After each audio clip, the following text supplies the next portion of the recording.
Assim lemos no texto de Ezequiel 38:14. Portanto, filho do homem, ser humano, profetiza e dize a Gog: assim diz o eterno Deus: naquele dia, quando meu povo Israel habitar em segurança, por acaso não o saberás? E virás do teu lugar, das extremidades do norte, tu e muitos povos contigo, todos eles montados em cavalos, uma grande congregação e muitos soldados. E subirás contra o meu povo Israel, como uma nuvem para cobrir a terra. Será no fim dos dias, e eu te trarei contra a minha terra, para que as nações me conheçam, quando eu for santificado por ti, diante dos seus olhos, ó Gog. Esta passagem tem impactado gerações, e muitos se perguntam com perplexidade: do que se trata? Quem é Gog? Naturalmente, o cenário aqui é uma grande guerra, uma grande e extrema guerra em todos os sentidos, que envolve muitos povos, liderados por um personagem obscuro, cujo nome é particularmente um enigma. Porém, temos algumas pistas. Gog é príncipe e chefe de Meshech e Tuval. Em nossas versões, nomes adaptados para Meseque e Tubal, em Ezequiel 38:3. Os invasores, em particular, Gog, vêm das extremidades do norte. Uma nota importante cabe aqui. O norte, na língua hebraica, tem a mesma conotação de oculto ou escondido, e na linguagem bíblica, a ideia envolvida aqui, sempre que se menciona o termo norte, é negativa, e nos faz pensar sobre forças invasoras. Ao norte de Israel, terra que, segundo lemos, seria o alvo da invasão, está o Líbano, naqueles tempos conhecido como Fenícia. Mas o texto diz, extremidades do norte. Logo mais adiante jaz a grande península da Anatólia, a atual Turquia. É muito popular hoje em dia a ideia de que esta referência diz respeito à Rússia. Porém, a Rússia não está exatamente ou imediatamente ao norte de Israel. E mais tarde veremos ser inviável tal noção. A extremidade norte, traçando-se uma linha da terra de Israel, faz-nos chegar às praias do Mar Morto, região ocupada há milênios por diversos povos de várias etnias distintas, e entre esses duas tribos conhecidas pelos historiadores como Moscoi e Tibarenoi, originalmente Mushki e Tibarenebi. Esses personificam muito bem os nomes de Meshech e Tuval, uma vez que os nomes originais possuem uma nítida aproximação dos termos bíblicos Mesec e Tubal. Essas tribos, segundo se entende, uniram-se às outras, dando origem aos povos ibérios, cólquidas e catervélicos, que hoje compõem a maior parte dos habitantes da República da Geórgia e certamente parte da República Armênia.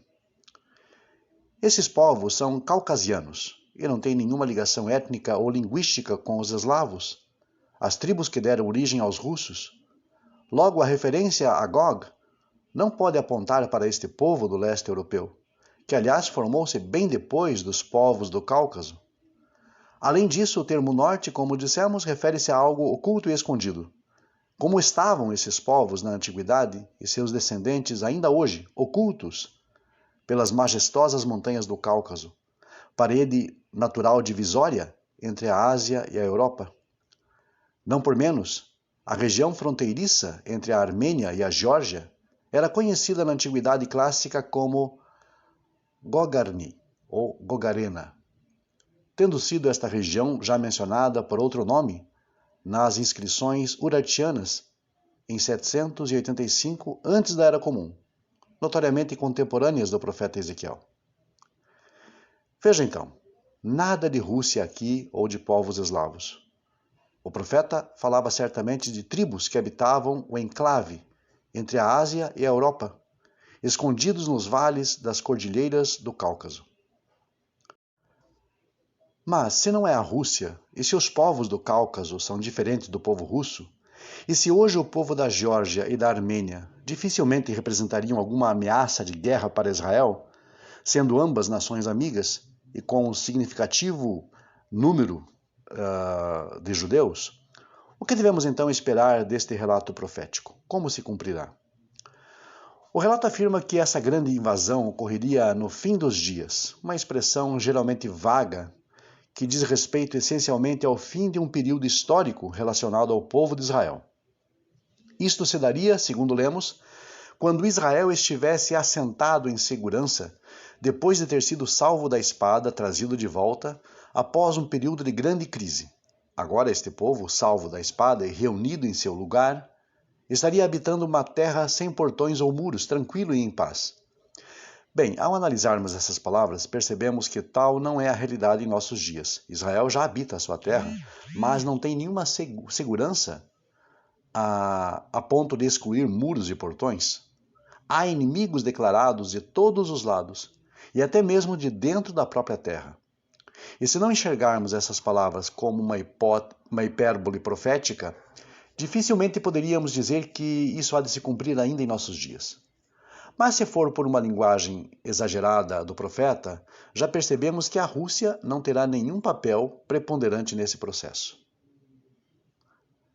Devido a essas dificuldades textuais, alguns sugerem que isso se dará durante os dias do Messias, a era messiânica. Talvez um pouco antes dela e durante a revelação do Messias, ou então depois da sua manifestação ao mundo. E isso parece estar em consonância com o magnífico texto de Zacarias 14. Antes da era messiânica, temos dificuldades intransponíveis, pois uma das tarefas do Messias será justamente reunir Israel dos 4 cantos do mundo, isto é, congregar todos os judeus de volta à sua terra. E como vemos, quando Gog atacar, isso já teria ocorrido. E se for depois ou durante a era do Messias, também teremos dificuldades, pois uma das tarefas do Messias será também proclamar paz às nações. E esta paz precisa vir antes para que Israel realmente se assente em segurança em sua terra. Se a paz vier antes, que lógica existe para que entendamos que Gog atacará depois dela? Assim, não teremos, na verdade, paz alguma. Desta forma, depois de termos identificado a quem o termo Gog se refere, e depois de percebermos que a dita invasão não poderá ocorrer nos tempos atuais, e igualmente nem nos dias do Messias, precisaremos talvez entender a linguagem profética tal como ela é, com sua fraseologia tão peculiar, seus símbolos e suas metáforas. O Malbim, o Rabi Meir Leibush ben Yechiel Michel Visser, nascido na cidade de Volochisk, na Ucrânia, em 1809, escreve em seu comentário sobre esta passagem. Diz ele: aqui há 2 profecias. A primeira, que diz que Israel seria prejudicado no futuro, quando da destruição do segundo templo e do exílio. E a segunda, que trata da punição que ele, Gog, receberia no fim dos dias sobre os montes de Israel. E dirás a Gog, naquele dia, isto é, nos dias da destruição do segundo templo, quando o meu povo Israel estiver assentado em segurança, quando eles voltarem à sua terra, tu saberás o que farás com eles. Versos 15 a 17. E virás do teu lugar, das extremidades do norte, e subirás contra meu povo Israel, como uma nuvem, pois como uma nuvem subirás para tomar-lhes a terra e para reinar sobre eles. Pois o propósito dos romanos era governar sobre Israel e expandir seu reino. E até o fim dos tempos assim será e existirá. E eu te trarei, então, sobre a minha terra, não para que a destruas, mas apenas para que as nações me conheçam, quando eu me santificar aos olhos delas, e que saibam então que, pelos sinais que eu fizer em ti, todos conhecerão a minha divindade, e como eu julgo as nações e puno os transgressores. Em síntese, o Malbim associa a Gog à figura do Império Romano e à destruição preconizada por aquele governo contra o povo judeu, seu templo e a sua nação. Sim, sabemos que as referências etimológicas, culturais e geográficas que apresentamos nesse vídeo não coincidem precisamente com a origem do povo de Roma. Porém, a índole do agressor dificilmente poderá nos escapar aqui. Trata-se de alguém que viria com ódio avassalador, com muitos soldados e com uma força militar muito variada. Vale lembrar que as legiões romanas eram compostas por pessoas de todos os cantos do mundo. Nosso texto diz que Gog subirá contra a terra de Israel para guerrear. O termo subir aqui também pode significar exaltar-se sobre alguém. E o nome Roma, quando vertido para o hebraico, lembra a raiz rom, uma raiz que significa exatamente isso, exaltar-se. E não por menos, a gimátria de Gog e Magog gera o número 70. O exato ano pelo calendário ocidental de quando ocorreria a invasão.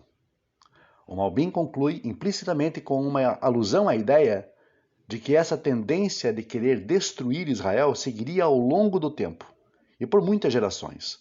Os povos inimigos dos judeus seguiriam no mesmo espírito e no mesmo intento de Gog até o fim dos dias, com a definitiva punição e destruição desses poderes antagonistas. Notoriamente, o Malbim não faz aqui nenhuma referência messiânica em seu comentário. E como sempre, a nossa mensagem final: se você gostou desse vídeo, curta e compartilhe. Se ainda não é inscrito, inscreva-se já e ative as notificações. No canal Monoteísmo Racionalista, teremos sempre estudos da Torá, da Parashá, vídeos sobre temas polêmicos e também muito conhecimento da língua hebraica. Fique conosco e até o próximo vídeo.